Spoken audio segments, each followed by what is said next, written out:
ആഹാ മരമേ ഉയർന്ന മരമേ ഒരു വീടി വേരിനു ഗതികെട്ട മരമേ.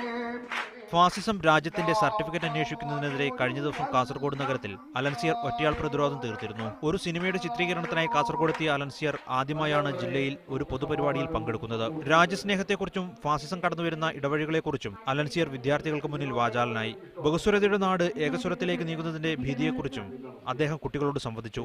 നമ്മൾ രാജ്യത്ത് ചില നിയമങ്ങളൊക്കെ ഉണ്ട്. അപ്പോൾ ആ നിയമങ്ങൾ പാലിക്കാൻ പൗരൻ ബാധ്യസ്ഥനുമാണ്.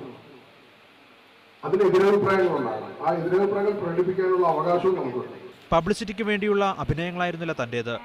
നാടിന്റെ നന്മയ്ക്കായി പ്രതിരോധം തീർക്കാൻ കലയ്ക്കും കലാകാരനും കഴിയണം.